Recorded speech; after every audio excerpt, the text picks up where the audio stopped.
Assalamualaikum warahmatullahi wabarakatuh. Untuk malam ini kita membahas tentang budaya rumus 1000 ayat yang selalu dibuat sholat, Jumatan, taraweh dan seterusnya untuk bulan-bulan suci. Tapi budaya-budaya ini sebenarnya sangat penting kisahnya dan harus dijalankan menurut orang-orang kelas seperti kita. Yang namanya budaya itu sangat penting. Sebab apa? Kita mengandalkan amalan-amalan yang sudah ada, itu masih kurang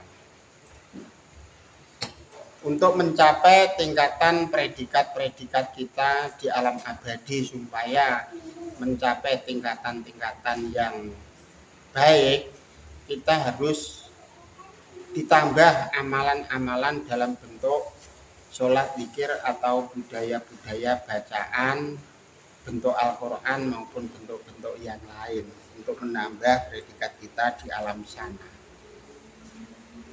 Malam ini yang kita bahas yaitu tentang bacaan 1000 ayat. 1000 ayat itu terdiri dari untuk amalan sholat 17 rakaat. Sholat itu sebenarnya kita harus menggunakan dalam bentuk permohonan, selalu menggunakan ayat-ayat yang sangat santun. Banyak sekali ayat-ayat yang bentuknya santun dan ayat-ayat yang bentuknya peringatan tentang kekerasan, peperangan, dan tentang kiamat. Tapi sholat kita supaya diterima di sisi Allah, kita harus menggunakan syariat yang sangat santun, membaca ayat-ayat yang sangat santun, di situ intinya. Tapi kadang-kadang karena kekurangan ilmu kita dan sangat minimnya pendalaman ilmu kita tentang agama, kadang-kadang kita sholatnya itu kurang. Istilahnya membaca ayat-ayat itu kurang teliti. Bagaimana dari arah ayat-ayat yang harus kita baca dan mana yang harus kita hindari. Semuanya itu Al-Quran, tapi arahnya beda-beda. Arahnya satu Al-Quran dari 6,6 ribu itu arahnya berbeda-beda. Ada yang untuk permohonan, ada yang sebagai petunjuk, ada yang sebagai peringatan, ada yang sebagai sejarah atau kisah. Kita harus selalu tahu dibaca, jangan asal dibaca, arah terutama. Seperti perjalanan kita, mau arah kemana? Lebih awal itu arah yang kita pelajari. Setelah arah dari perjalanan kita, baru makna di dalamnya itu apa. Jadi biarpun membaca Al-Quran, biarpun kita keadaan sholat, harus tahu arah. Sholat kita maunya apa, arahnya apa, yang kita baca itu ayat apa yang diperlukan, kita harus paham. Tapi kadang-kadang menurut orang-orang ilmuwan, semuanya itu Al-Quran sah, betul.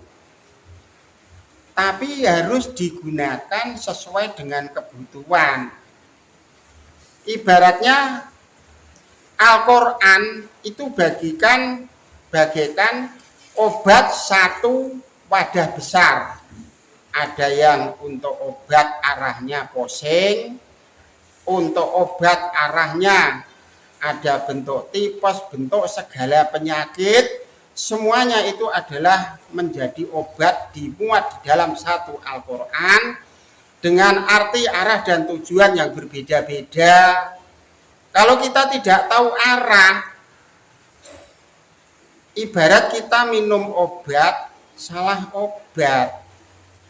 Wong sakit perut malah minum bodrek, itu suatu ibarat. Jadi kita harus teliti. Satu, Al-Quran itu arahnya apa, untuk apa, kebutuhan apa, doa apa, kita harus selalu tahu, selalu di-scan, selalu diteliti. Supaya sholat kita bisa diterima di sisi Allah dengan benar. Suatu contoh kemarin, kita pada waktu sholat dalam bentuk syariat, kita harus bisa memisahkan ayat ini arahnya bagaimana. Nah, arahnya menerangkan tentang kafir, ya jangan, itu namanya bukan permohonan, tapi itu bentuknya adalah istilahnya itu pesan atau itu gambaran-gambaran kisah perjalanan, jadi kurang pas. Seperti membaca ayat tabat, seperti ayat yang lain apa Mbak? Kafirun. Nah, masa sholat menerangkan permohonan tentang kafir, tentang tabat itu maksudnya apa? Kita tuh nggak tahu sebenarnya. Tabat itu artinya apa Mbak? Ya, suatu kisah tentang kutub atau kisah termasuk itu yang kepada Nabi Lahab. Kita sebenarnya bisa ngomong, tapi aku tidak paham tentang bahasa Arab atau pelajaran-pelajaran bahasa yang bentuk bahasa-bahasa Quran. Tapi aku diberi kelebihan sekali mendengar, kita tahu arah dan tujuan, maka kita tidak sembarangan, selalu kita ingatkan. Biarpun orang itu pinter-pinter, tapi kadang-kadang tentang arah dan tujuannya dia belum paham. Pandai membaca, pandai menulis, belum tentu dia tahu arah dari kisah-kisah ajaran Islam yang ditulis di dalam Al-Quran. Padahal itu adalah sangat penting sebenarnya, tapi jarang yang mempelajari tentang kisah-kisah arah dari surat-surat atau ayat-ayat yang dimuat di dalam Al-Quran. Kadang-kadang dia juga benar membacanya pakai rumus-rumus dalam bentuk cara membaca, cara menulis, cara menjabarkan, cara tafsirnya semuanya benar. Tapi pengkajian tentang arah sebenarnya itu sangat penting. Sebab apa yang kita kerjakan di muka bumi menuju alam abadi itu arah. Perjalanan hidup saja itu kalau salah arah, ya tidak sampai. Seperti sholat kita salah arah, ya tidak diterima di sisi Allah, maka kita harus selalu hati-hati. Kita adalah orang bodoh, tidak mau meneliti sejauh itu, ya kacau. Kalau orang pinter, dia sebabnya apa? Dia mempunyai amalan-amalan yang sangat jauh berbeda. Dia lebih pinter, lebih tahu. Maka dia ngomong apa saja mungkin bisa diterima. Tapi kalau orang bodoh seperti kita semua, kalau tidak tahu arah dan tujuan yang sebenarnya sudah bodoh, tidak bisa beramal baik. Terus apa yang kita andalkan? Arah saja tidak tahu. Nah terus kita jadi orang Islam. Terus Islam yang mana? Kita harus teliti. Nah, supaya amalan kita bisa diterima di sisi Allah, kita harus mengetahui arah dan tujuan ayat-ayat yang ditulis di dalam Al-Quran. Semuanya harus diteliti.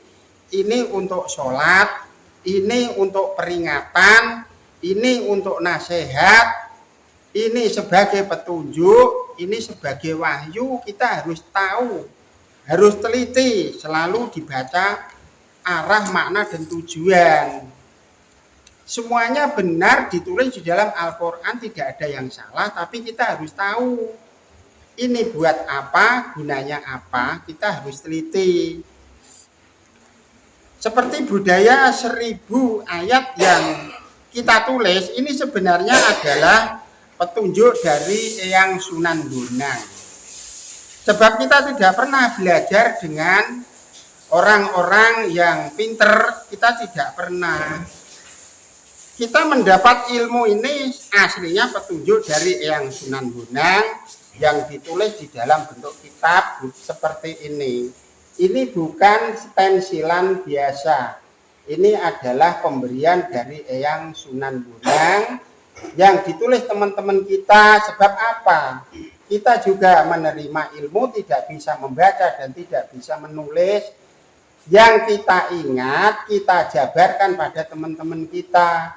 Apa yang diucap oleh Sunan Bonang, kita tulis, terus kita sampaikan pada orang-orang yang menulis. Dicari itu Al-Quran atau tidak. Kalau emang itu keluar dari Al-Quran, berarti itu bisa dikisahkan petunjuk setan. Tapi kalau itu sama dengan Al-Quran, itu berarti petunjuk guru-guru mursyid yang sudah ada di alam sana. Daripada kita bingung, wong kita kan tujuannya ingin menjabarkan tentang urusan ke alam abadi. Jadi kita selalu salam berguru dengan orang-orang yang sudah di alam abadi. Jadi tahu pasti benar dan tidaknya yang kita jalankan, kita berguru dengan orang-orang yang ada di sana. Sebab yang sudah praktek dan sudah menjalankan di alam sana. Tapi ya tidak sembarang orang bisa menerima dan bisa berhubungan dengan guru-guru mursyid yang sudah di alam sana. Maka kita harus selalu berguru. Bagaimana caranya berguru dengan orang-orang yang sudah di alam sana? Sebenarnya setiap orang itu bisa berguru dengan orang-orang yang sudah di alam abadi sebenarnya. Asal dia terus terangnya kapasitasnya sudah tidak ingat urusan materi dunia. Segala kehidupannya adalah demi perjalanan abadi. Dia selalu hidupnya berpikir tentang alam abadi. Otak, roh, dan jiwanya selalu berpikir tentang urusan alam abadi. Dia sudah tidak berpikir dengan urusan materi dunia atau kehidupan dunia. Dia hidupnya seolah-olah bagaikan sudah hidup di alam abadi, padahal dia masih hidup di dunia. Nah, kalau orang-orang yang sudah mencapai roh dan jiwanya mencapai tingkatan seperti itu, semua orang tidak ada bedanya, biarpun itu keturunan apa, wasilah dan sanadnya siapa, itu tidak penting. Asal Allah menghendaki mencapai tingkatan tersebut, semua orang bisa berhubungan dengan rohnya orang-orang yang sudah di alam abadi. Juga pasti mendapat pelajaran dari orang-orang guru mursyid yang sudah di alam abadi.